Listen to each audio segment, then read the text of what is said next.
Vamos lá, Túlio, vamos falar do que é notícia hoje na Brasília política. Tem mais uma crise aí nas manchetes, que é a questão do Gonçalves Dias. Prestou depoimento longo hoje, né? Mais de 4 horas de depoimento. O ex-ministro do Gabinete de Segurança Institucional, depois que aquelas imagens foram divulgadas pela CNN, em que ele aparece de forma amistosa, lidando com os manifestantes, com as pessoas que atacaram o Palácio do Planalto, depredaram sedes dos três poderes. Hoje, o que ele disse à Polícia Federal, Túlio? Então vamos lá, Adriane e Fábio. A gente teve acesso a informações aí sobre esse depoimento do G. Dias. Inclusive, eu estou fechando a reportagem agora para o Jornal da Band com o conteúdo dessa oitiva. Foram 4 horas e 30 minutos de depoimento, ou seja, muito tempo.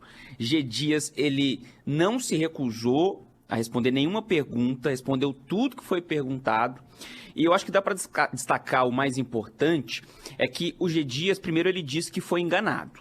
Aquela história de que as câmeras do terceiro andar, daquele ponto que ele aparece nas imagens que foram divulgadas pela CNN, que ele informou ao próprio Lula, né, integrantes do governo, que essas câmeras estavam estragadas, ele justificou, ele disse que foi induzido ao erro, porque integrantes do GSI disseram para ele que essas câmeras não estavam funcionando, não estavam ativas, estavam danificadas. Ele disse também que em 8 dias de governo ele não conseguiu tirar todos os bolsonaristas do Gabinete de Segurança Institucional, que era comandado por Augusto Heleno, general Augusto Heleno.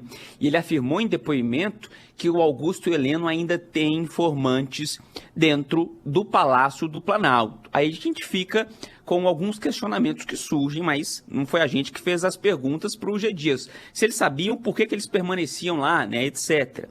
Aí entra também o Capelli, né, que fica aí responsável agora, pelo menos interinamente, pelo GSI, que ele diz que vai fazer semana que vem o que o G. Dias não fez em mais de 3 meses. Diz que vai desbolsonarizar o Palácio do Planalto na próxima semana e vai tirar todo mundo que tem alguma ligação com o Bolsonaro ou alguns dos seus.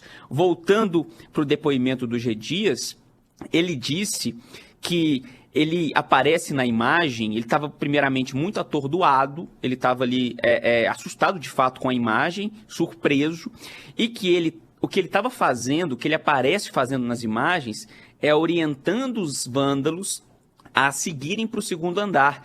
Eles estavam no terceiro andar e ele estava pedindo para que eles fossem para o segundo andar e as detenções estavam ocorrendo no segundo andar. Então, aquela atitude mais passiva do G. Dias, segundo ele, é porque ele sozinho e com um número menor de agentes do GSI, eles não iam conseguir dominar todo mundo. Então, eles estavam fazendo, tentando mandar essas pessoas para o segundo andar. Mas, de fato, há essa compreensão no governo de que o G. Dias ele foi muito passivo, ele deveria ter sido mais enérgico com estes invasores. E vamos apurando mais e de acordo com que as informações forem chegando, claro, dentro do Entre Nós ainda, se chegar alguma nova informação sobre o depoimento do G. Dias, eu falo com vocês. E agora, de qualquer forma, Túlio, a situação é delicada para o presidente Lula e para o governo, porque, de um lado, tem a ordem para que o ministro interino, Capelli, despolitize, renove e despolitize o Gabinete de Segurança Institucional.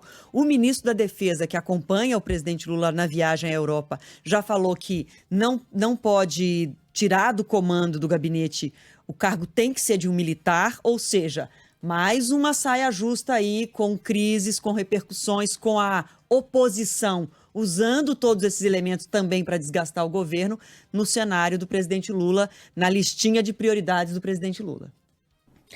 Porque o governo ele não se entende sobre isso, né? Enquanto o Múcio, por um lado, que é o ministro da Defesa, defende que se mantenha um militar no GSI e que o GSI permaneça dentro da estrutura do Palácio do Planalto como está, outros ministros, como por exemplo o próprio Rui Costa, o Flávio Dino, ministro da Justiça, o Rui Costa é ministro da Casa Civil, eles querem que o GSI ele perca o status de ministério, seja uma secretaria da Casa Civil, e seja comandada por um secretário, de preferência um civil e não um militar, como o Múcio defende.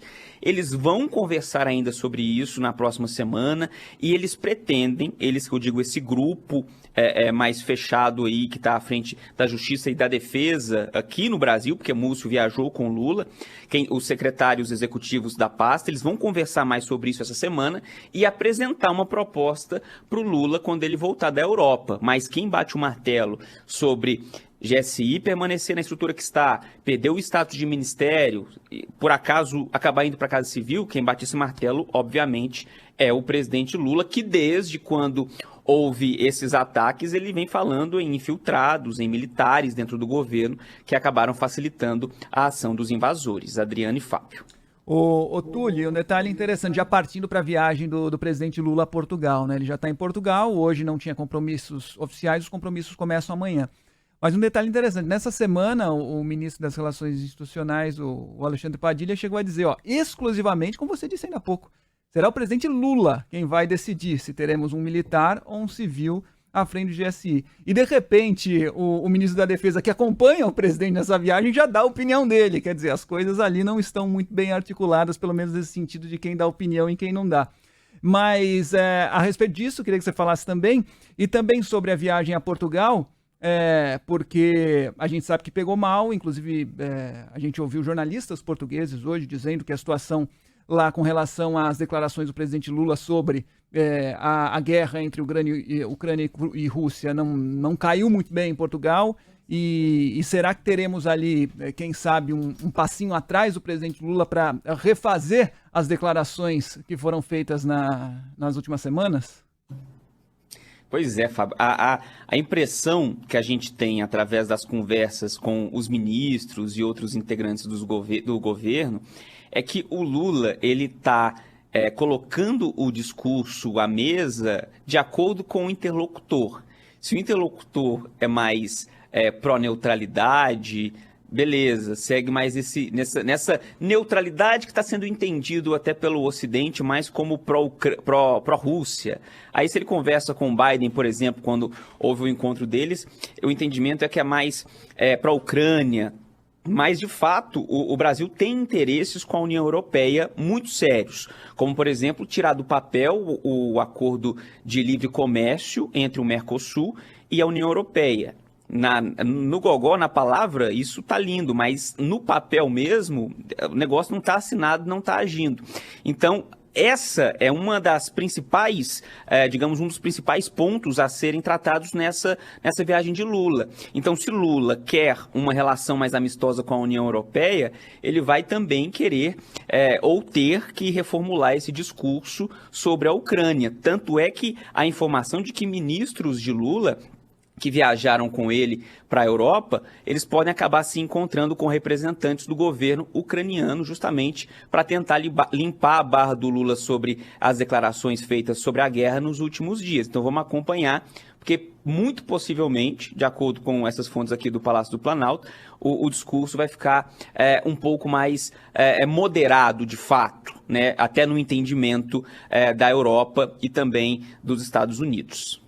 Bom, uma coisa é ser mineiro, torcedor do Cruzeirense, e não querer ficar mal nem com um amigo corintiano, nem com um amigo palmeirense, né? Você fica ali assim, não toma lá. Da outra coisa, no meio de uma guerra, a diplomacia exige que você seja cuidadoso, mineiramente, às vezes cuidadoso, mas chega uma hora que você está no meio de uma guerra, você não pode pender tanto para um lado, sabendo que você tem relações comerciais muito importantes também com a União Europeia e Estados Unidos. Então vai ser um angu de caroço para desenrolar esse aí, hein? Para tirar esse embololô todo que foi feito com as últimas declarações. Vamos ver se ele vai conseguir. Obrigada, viu, Túlio?